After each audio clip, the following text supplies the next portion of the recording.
नमस्कार, मैं हूं करमवीर और आप देख रहे हैं फॉलोअप। पीएम मोदी ने रविवार को मन की बात का 97वां प्रवचन देश की जनता को समर्पित कर दिया। प्रधानमंत्री अक्सर अतीत में की गई गलतियों को सुधारने का जिक्र करना नहीं भूलते, जैसे अतीत की गलतियों को सुधारने का सारा ठेका प्रधानमंत्री मोदी ने खुद ले लिया हो। ये अलग बात है कि इन अतीत की गलतियों की लिस्ट में अडानी समूह के कारनामों की जगह है भी या नहीं। बहरहाल आज बात करते हैं सरकार और सुप्रीम कोर्ट के बीच कॉलेजियम सिस्टम पर चल रहे कोल्ड वार पर, जिसको लेकर आए दिन कानून मंत्री किरण रिजिजू किसी न किसी मन से राशन पानी बांधे निशाना साधते रहते हैं और उस पर कोई न कोई न्यायविद भी कभी कभार कुछ नसीहती ज्ञान दे ही देता है। उच्च न्यायपालिका में नियुक्तियों के लिए सुप्रीम कोर्ट की कॉलेजियम प्रणाली पर केंद्र के बढ़ते हमलों के बीच सुप्रीम कोर्ट के पूर्व न्यायाधीश RF नरीमन ने बीते शुक्रवार को एक सार्वजनिक कार्यक्रम में कानून मंत्री किरण रिजिजू को निशाने पर लिया।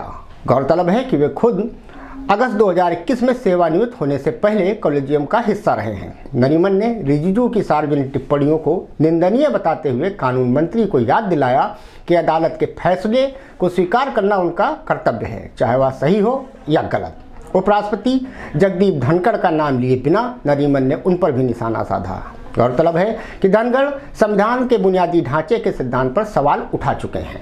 कॉलेजियम द्वारा अनुशंसित नामों पर केंद्र के बैठे रहने पर उन्होंने कहा कि यह लोकतंत्र के लिए घातक है और सरकार को अनुशंसाओं पर प्रतिक्रिया देने के लिए 30 दिनों के समय सीमा का सुझाव दिया, अन्यथा सिफारिशें स्वतः ही स्वीकृत मानी जाएं।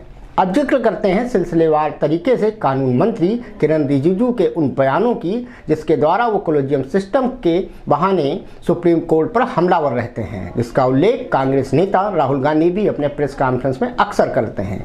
आपको याद होगा कि दिसंबर 2022 में संपन्न हुए संसद के शीतकालीन सत्र के दौरान कानून मंत्री ने सुप्रीम कोर्ट से जमानत अर्जियों और दुर्भावनापूर्ण जनहित याचिकाएं न सुनने की बात कही थी। इसके बाद उन्होंने अदालत की छुट्टियों पर टिप्पणी करने के साथ कोर्ट में लंबित मामलों को जजों की नियुक्ति से जोड़ते हुए कॉलेजियम के स्थान पर नई प्रणाली लाने की बात दोहराई थी। इससे पहले भी रिजिजू कुछ समय से न्यायपालिका, सुप्रीम कोर्ट और कॉलेजियम प्रणाली को लेकर आलोचनात्मक बयान देते रहे हैं।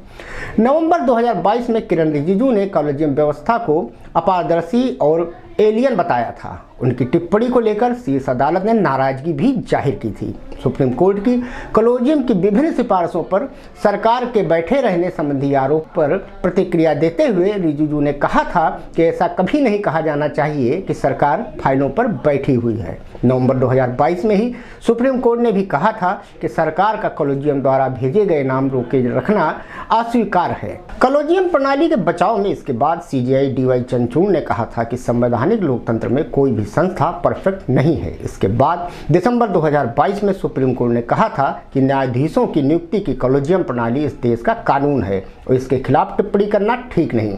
शीर्ष अदालत ने कहा कि उसके द्वारा घोषित कोई भी कानून सभी हितधारकों के लिए बाध्यकारी है और कॉलेजियम प्रणाली का पालन होना चाहिए।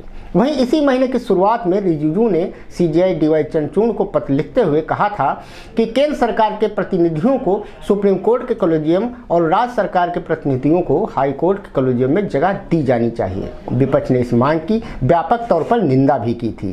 बीते 22 जनवरी को ही रिजिजू ने दिल्ली हाई कोर्ट के पूर्व न्यायाधीश जस्टिस RS सोढ़ी के एक साक्षात्कार का वीडियो साझा करते हुए उनके विचारों का समर्थन किया था। सोढ़ी ने कहा था कि सुप्रीम कोर्ट ने खुद न्यायाधीशों की नियुक्ति का फैसला कर संविधान का अपहरण किया है। सोढ़ी ने यह भी कहा था कि कानून बनाने का अधिकार संसद के पास है। इसे लेकर कानून मंत्री का कहना था कि वास्तव में अधिकांश लोगों के इसी तरह के समझदारीपूर्ण विचार हैं। केवल कुछ लोग हैं जो संविधान के प्रावधानों और जनादेश की अवहेलना करते हैं और उन्हें लगता है कि वे भारत के संविधान से ऊपर हैं।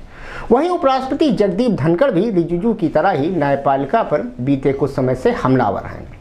7 दिसंबर 2022 को राज्यसभा के सभापति के रूप में अपने पहले भाषण में जगदीप धनखड़ ने NJAC अधिनियम निरस्त करने के लिए न्यायपालिका की आलोचना की थी। तब उन्होंने कहा था कि लोकतांत्रिक इतिहास में इस तरह की घटना का कोई उदाहरण नहीं है जहां एक विधिवत वैध संवैधानिक विधि को न्यायपालिका रूप से पहले की स्थिति में लाया गया हो। यह संसदीय संप्रभुता के गंभीर समझौतों और लोगों के जनादेश की अवहेलना का एक उज्ज्वलंत उदाहरण है, जिनके संरक्षक या सदन और लोकसभा है। यह पहली बार नहीं था जब धनखड़ ने उपराष्ट्रपति बनने के बाद एनजेएसी को खत्म करने के लिए सुप्रीम कोर्ट की आलोचना की थी। 2 दिसंबर 2022 को भी उन्होंने कहा था कि वह हैरान है कि शीर्ष अदालत द्वारा एनजेएसी कानून को रद्द किए जाने के बाद संसद में कोई चर्चा नहीं हुई। उससे पहले उन्होंने संविधान दिवस 26 जनवरी 2022 के अवसर पर हुए कार्यक्रम में भी ऐसी ही टिप्पणी की थी। वहीं इसी जनवरी माह की शुरुआत में वे फिर से न्यायपालिका पर हमलावर हो गए थे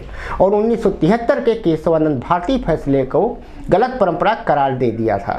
बहरहाल अब देखने वाली बात यह होगी कि सरकार बनाम कॉलेजियम विवाद का ऊंट किस करवट बैठता है। धन्यवाद।